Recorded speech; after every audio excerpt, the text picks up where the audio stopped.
People analytics is a process for, in the first instance, analyzing your employee data, like salaries, recruitment, training data, anything that you keep on your employees. And the results of that analysis advise you on how to get the most productivity out of your employees. For example, the analysis will show you who are the best employees to recruit, so it advises your recruitment process. It might advise you what you need to do to retain your employees, so it'll advise you on what kind of career development paths you should offer, what kind of training you should offer, what kind of organizational changes might you make so that you'll retain employees for longer. So in essence, you could say that people analytics is about analyzing data and then providing advice. There's another branch of people analytics, which is workforce planning, which shows you what headcount and what competencies you're going to need in the future.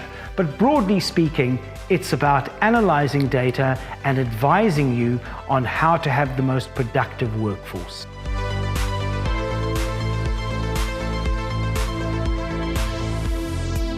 So we've already had a look at some of the reasons of why people analytics is important, but let's tease them out specifically. Firstly, when it comes to recruitment, it can show you how to recruit the right person first time around so that you don't have to go through the expense of having to re-recruit.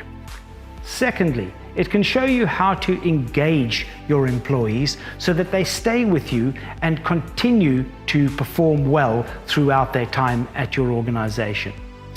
Thirdly, it can show you how your employees need to behave in order to get the most out of your customers. In other words, to maximize your customer growth, depth and share of wallet.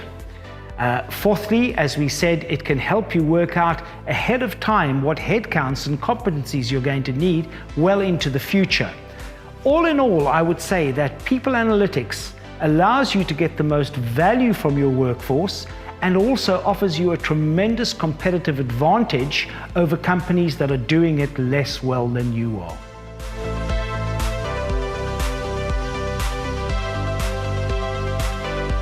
So let's look at improving employee performance. The key to improving employee performance with people analytics is to try and identify what distinguishes between your high and your low performing employees, and then to try and bring your low performers up to the same level as your high performers. So for example, the first step might be you need to split your employees into two groups, into high performers and into low performers. You might use your performance management system to do that, for example.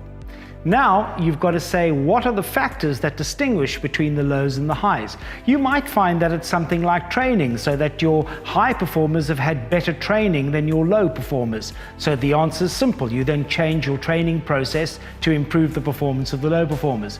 But on the other hand, you might find that the high performers and the low performers have different personalities. That means you're going to need to change your recruitment process, because of course you can't change people's personalities once you've recruited them. So that is how you would use people analytics to improve employee performance.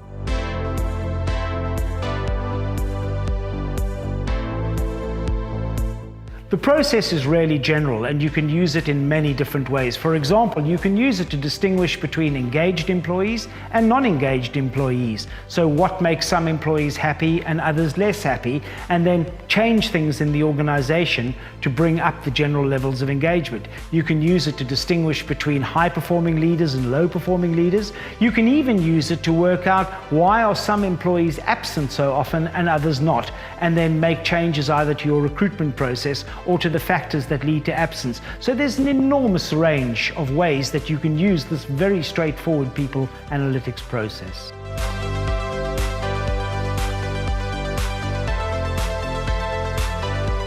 You know, people analytics is really good at testing whether a particular factor distinguishes between high and low performers, for example, but it can't actually generate the factors themselves. So you've got to generate the factors and give them to the people analytics process, and it will tell you whether that factor is a distinguisher or not. The very best place to look, of course, is your own workforce, because they know what distinguishes between high and low performers. So the answer is generally go to your own management team and simply say to them, what do you think distinguishes between our high and our low performing employees? And you'll probably get an excellent answer or some ideas which you can then feed into the people analytics process to test.